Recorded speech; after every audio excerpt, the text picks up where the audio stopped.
Militarily Speaking, Episode 20, Military Family Advisory Network. Or MFAN. MFAN. Yes. This episode, we talk with Kristen Beattie, Director of External Relations.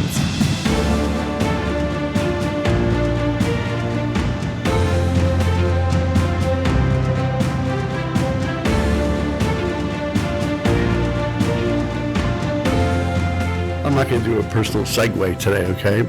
But I'm going to segue later. Is that okay? Yes, as in right around the place on a segue? Yeah. Ooh. Are they spelled the same way?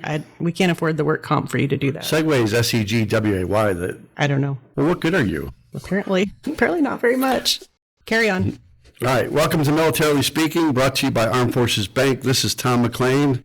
And as I segue over to my co-host, Jodi Vickery. Yes, it was a plethora of comments. Episode 20. Can you believe that? That's a lot. That's like a milestone. We should have had snacks or... So you should feel special with the 20th. That's kind of a milestone, right? It's almost silver. That is a wonderful milestone. All right. What's 20 normally? I don't know. It's not paper. No, that's one, isn't it? All right. Again, welcome to our show.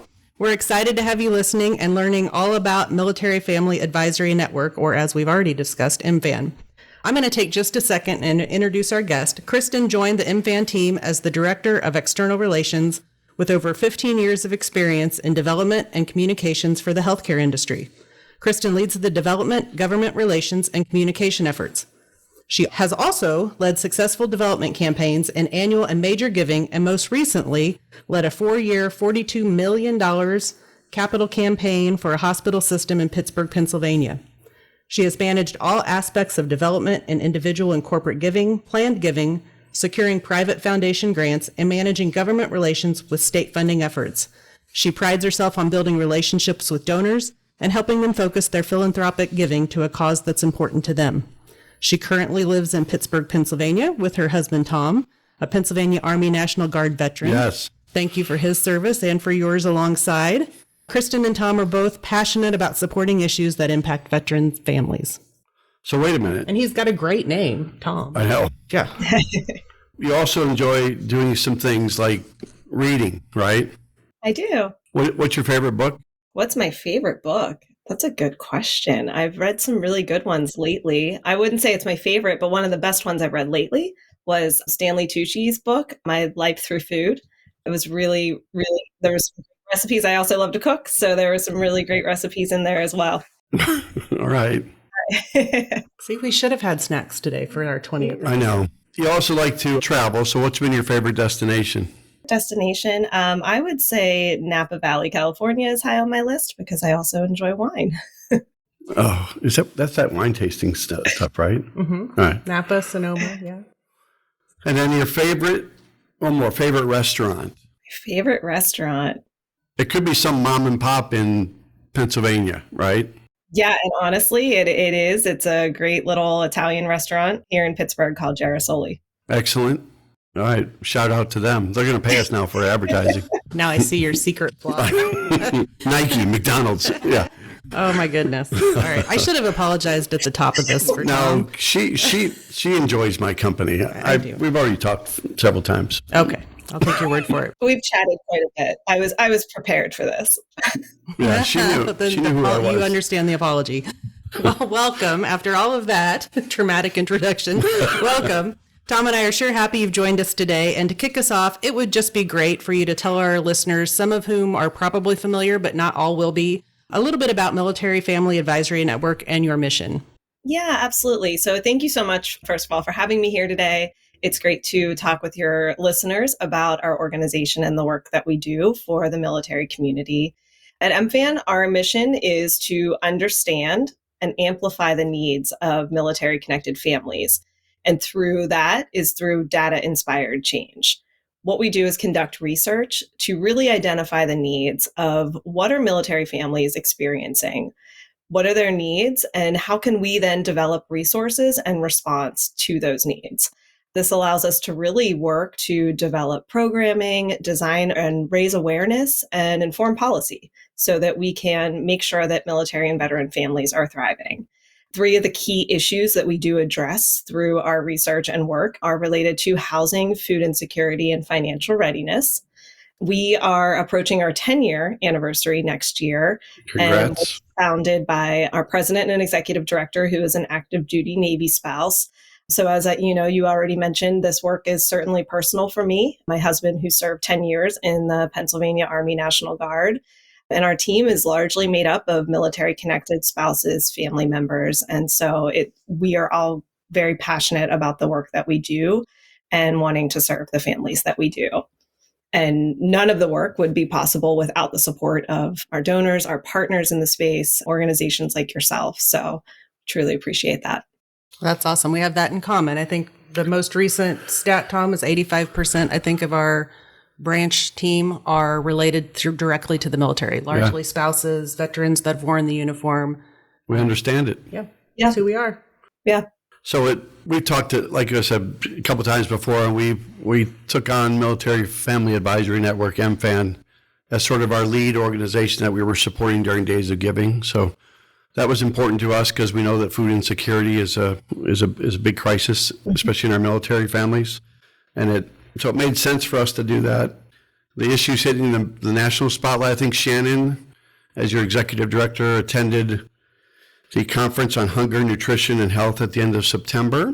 And so she was widely recognized as a subject matter expert, if you will, and a panelist on that with the roundtables and many other organizations attending that event out there. And so did she bring back this big brief from this conference with like 800 pages that she wanted to download and debrief with you? What were the takeaways? The takeaways. So yeah, that's a great question because it was the first time in more than 50 years that the White House hosted the conference on hunger. And so it was pretty historic to bring together leaders in public, private, nonprofit sectors to really discuss what can the national strategy be to end hunger. And so we were so grateful because we had a seat at the table to represent military families.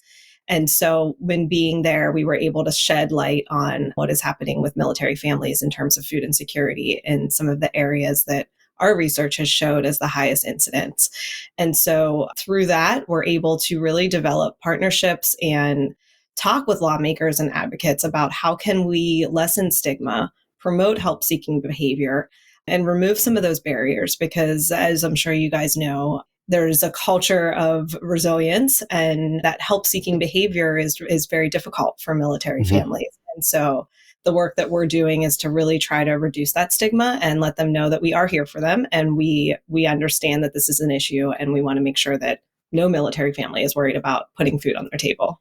They should not be. I think you correct me if I'm wrong about the stats. So is it 1 in 4 or 1 in 6 families that are experiencing food insecurity? Is that the data still? Yeah. So in 2019, our research was showing about 1 in 8. Most recently, it's showing 1 in 6. Okay. The DoD also conducted some research too that was showing about 24% of military families were experiencing food insecurity. And so we certainly, look at that in terms of veteran and active duty, and that the 24% that the DoD is seeing is in the active duty military space. Okay. It's just, unfortunately, it's going in the wrong direction. Yeah, it certainly is. And obviously the economy doesn't help, and inflation and different things like that too, we're seeing a lot. I'll actually be in Fort Hood, Texas this weekend. MFAN has a food distribution event for military families there. And so we have about 500 or so military families that will be serving near Fort Hood this weekend. You know Fort Hood. That's my old stomping grounds. That's where I met my husband. Okay. Yeah, he was stationed there at Fort Hood when we met. Okay, yeah, we'll be in McLean, Texas, right outside Fort Hood. There you go. Tell Colleen I said hello. Is that her name? Or is that the city name? That's the city name. So, yeah, I know. Well, there might be somebody there named Colleen. I don't know. Could be like Susie and Mary. Hi, I'm Colleen from Colleen. Yeah, it'd be weird. Or a middle name could be Texas. Then what do you do? So is it similar to what we did at Joint Base Lewis McChord recently when we had 3 volunteers go out in the very cold weather? I think it was like negative 80. Oh, yes. But they loved it. I talked to one of them today who participated in that drive-through food distribution, and it was so cold it warmed her heart. That's how proud she was to represent us and to support you. Yeah, well, thank you so much for that. It was in our research that we found there were 4 areas of the country that had the highest incidence of food insecurity. And that was Joint Base Lewis McChord, Washington, Fort Hood, Texas, Norfolk, Virginia, and Fort Bragg, North Carolina. So back in 2021, we really focused on hosting food distribution events in those areas because we knew that we wanted to take immediate action. And so we've continued to host those through this year, with the last one coming up here in Fort Hood. Do you think those four are due to the concentration of military population? Is that why it's so more prevalent in those markets? So those are the markets that we have seen in our research that show the highest incidence. And yes, of course, those are the military families that are responding to our survey. And so those respondents are obviously military connected families that are living near those areas. Okay. Thank you. Mm-hmm. So your organization also provides resources for finances, right? When you go onto the website, mfan.org, is that right? mfan.org? Yep. mfan.org. I'm going to keep saying it for the audience, okay? They got to keep going because you can donate there and you can learn a lot, especially in your blog. So your blogs cover a lot of information from finances, employment, education, entrepreneurship. So finances, that seems to be one of the pillars or one of the three staples for you. So what kind of resources do you have available for finances? Yeah, absolutely. So through our educational programming, we welcome experts to share practical information on topics like savings, budgeting, navigating federal benefits, which can be extremely nuanced, utilizing financial support and grants from aid societies. And so we really are able to provide those online and virtual resources for families. And then also recently for veterans, in partnership with the Association of Military Banks of America, we launched a financial education resource called VetSense. And so that module is designed specifically for veteran and family members to really help them navigate topics like budgeting, credit, home buying, investing, savings, different areas of financial readiness. And so they also have access to financial counseling through that platform with the NFCC, the National Foundation of Credit Counseling, and the Association for Financial Counseling and Planning Education, AFCPE. And isn't it great? You probably know Andia, Dynison, Yes, and Amba. absolutely. And now that we're just adding veteran saves, right, to the military saves, America Saves lineup, Black America Saves, there's Cleveland Saves. I mean, there's everything saves. There's Jodi Saves for all the basketballs and weight training equipment for the kids. But yeah, so the Veteran Saves is launching this, I think, next year, right? Or is it already out there? It should be launching. Okay. It's awesome. Mm-hmm. I love that part of your resources is to help people navigate the government or federal resources that are available to them. That is monumentally confusing. It's hard to even figure out who to call and ask a question to, let alone what to do and what benefits or services they might be eligible for that they don't even know. And related to financial readiness, too, we also host a quarterly convening called the Military Family Financial Readiness Coalition. And that has about 60 organizations that sit on that, where it's really talking through best practices and challenges and opportunities for the military veteran community as a whole, and work to inform policy and look at research and how we can better serve families.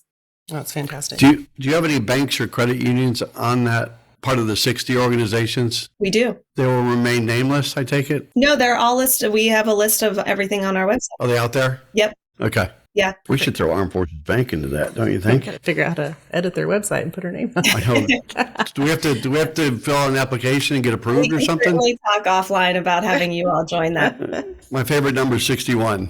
So, yes. He's somewhat shameless. We'd love to kick off 2023 with a new partner on our Military Family Coalition. Awesome.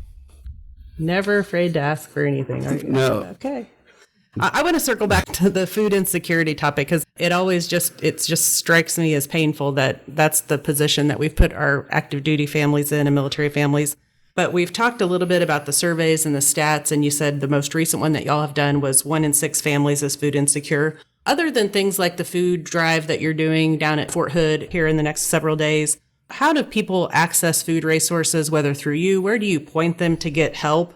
And how would you tell whether it's companies or individuals how they can get involved to help join the fight to make that different? Yeah, absolutely. Thank you. Yeah, we've been focused on food insecurity for years. And so, yes, when we saw that in our research, we wanted to take action. And in doing so, we have served over 10,000 families over the last year and a half. And then knowing that we'll be following up with our last one near Fort Hood. And so those were large scale food distribution events that were made possible by a lot of our partners in the area. And they were important too, because we were connecting hundreds of families with a local resource. We always partnered on the ground with a local food bank or a partner that they could go to when we weren't there. And so that was really important, that we would connect them to those local resources. And each person that attended would receive a resource bag too, with information on benefits to access and ways that they could find support in their area. Because as you know, a lot of military families are moving every couple years. And for them to then go through that transition of learning, what are our new resources in this area? Where can I seek help, which can make things a lot harder. And so we make sure that we're connecting them with the local resources in their area so that they're able to find those when we're not there. And then we also were conducting additional research on the causal factors that lead families to food insecurity. And so what we're doing over the next year is really looking at long-term change. We know these food distribution events were an immediate need to provide food to families, but we want to make sure that we're moving the needle and that this isn't something that families need to do. And so we are really looking at ways that we can move the needle long-term and create programming around supporting those causal factors that lead to food insecurity, like frequent moves, like issues with childcare. And how can we tackle that with our partners and inform policy to make change? And so we know that that is going to take some time, but we know that it's important. And for others to help, I know that was one of the things that you had mentioned, helping us raise awareness, especially also with the end of year approaching, with end of year giving. If you do feel inclined to support, this is a time of year where folks are supporting the causes that are near and dear to them. And certainly we encourage you to donate to support our Combat Military Hunger campaign that supports families. Excellent. And they can do that via your website, the MFAN. Correct, at mfan.org. Told you we'd say it a lot. I know, mfan.org. We know how important that food insecurity is too. We just, not too long ago, we helped prop up a food pantry at Fort Leavenworth, Stronghold Community Food Pantry. And, you know, the more we can get the word out there and the more resources are available to them, I know it's tough environment and tough to find the right places to go to get sustenance and to make sure that you're taken care of. But every organization such as yours that is in this business to help in the food insecurity is the more the merrier, as they say, right? Yep, absolutely. And that's why we make sure too that we are working with partners on the ground, because we know that we are not able to tackle this alone. And we like to convene with others and make sure that we are working together, because the collaborative response is the best response. Right. So tell us, Jodi, and you just talked about more of combating and how we can volunteer and participate and support and how organizations can chip in. And then you talked a little bit about, for those that PCS or those that are moving to different installations, are there housing resources you have for those families and helping them as they PCS? Yeah. And so actually we do convene also a military housing roundtable throughout the year as well. So it's very similar to our Financial Readiness Coalition, where we do have a group of public and private partners that are helping to ensure affordable, equitable, and safe housing for military and veteran families. And so this group really convenes to share research, offer programming, and collaborate on solutions to improve housing on and off base. And so we also offer, in addition to the coalition that convenes to really move the needle to support families, we do have the virtual education events as well, similar to our other virtual programming related to housing, understanding allowances, entitlements, and things like that. Good stuff. Kind of one last area that we specifically wanted to get into, again, on your website, mfan.org, right? We see that there are a lot of mentions out there of great information regarding health and just general well-being, which is sort of kind of keeping the whole person in a good place, right? How might our listeners know what's out there for them? We also see MilMap on every page. I'm curious. What's a MilMap? Did you make that up? So actually, you were just asking about how we are connecting families to resources in their area. So MilMap is a way to connect families to their community and support services where they live. And so you can enter your zip code on that. It's basically a resource directory. You can enter your zip code there and can be connected to a list of organizations, programs in your area. And so it can help with assistance around potentially moves, resources for your children, employment support, health and wellness information. And so our team works to update that and make sure that some of the resources in the areas of the families that we serve are local and listed. Excellent. Make it very easy for them to find what they're after. You covered a lot of ground in 23 minutes and 21 seconds.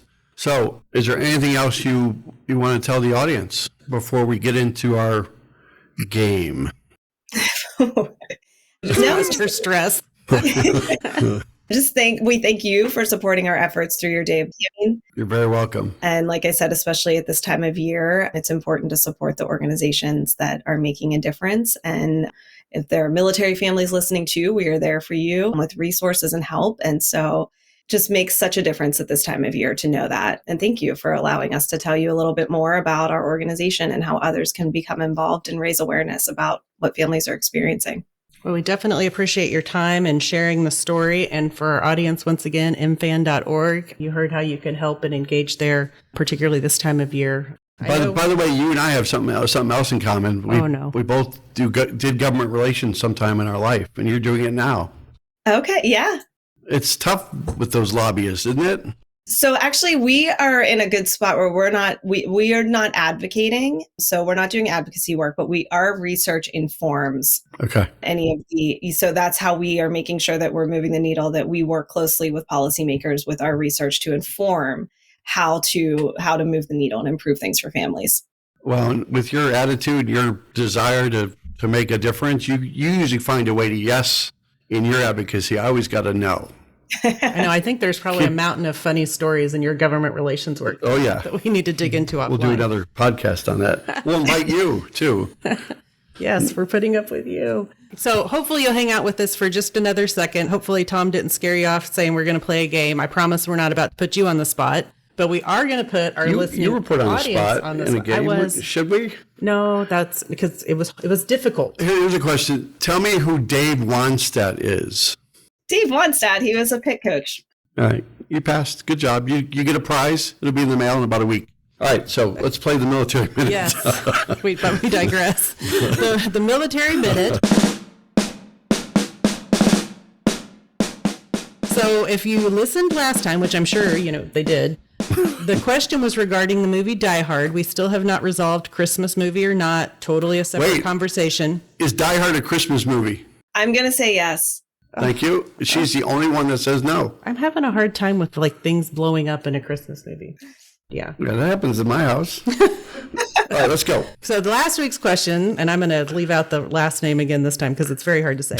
What tunes does Argyle have a last name? No.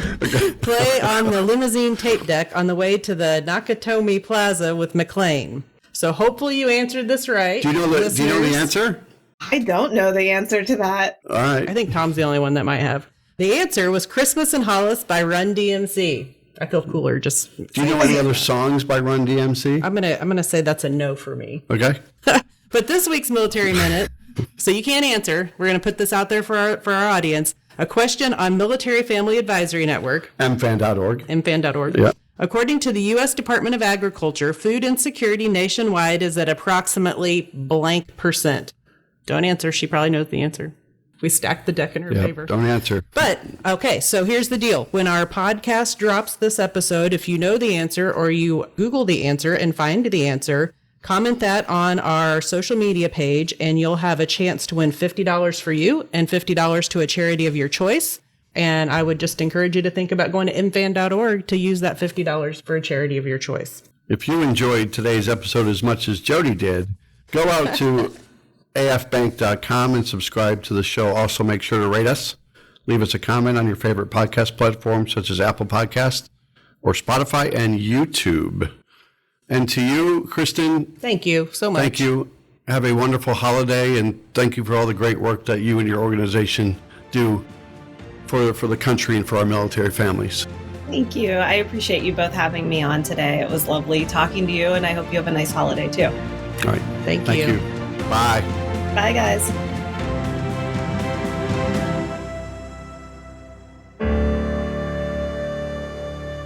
Copyright 2022 Armed Forces Bank, member FDIC, equal housing lender. All non-Armed Forces Bank owned apps, websites, company names, and product names are trademarks or registered trademarks of their respective owners. Their mention does not imply any affiliation with or endorsement by Armed Forces Bank of them or their products and services. They are merely used as examples of the many available apps, companies, and websites that offer similar services. Before using any app or website, you should carefully review the terms of use, data collection, and privacy policy. Apps may have an initial cost or in-application purchase features. This information is general in nature and is not intended to be legal, tax, or financial advice. Although Armed Forces Bank believes this information to be accurate, it cannot ensure that it could change. Statements or opinions of individuals referenced herein are their own, not Armed Forces Bank. Consult an appropriate professional concerning your specific situation and respective governing bodies for applicable laws, such as IRS.gov for current tax law. Armed Forces Bank, the Armed Forces Bank logo, and the Militarily Speaking logo are registered trademarks of Armed Forces Bank.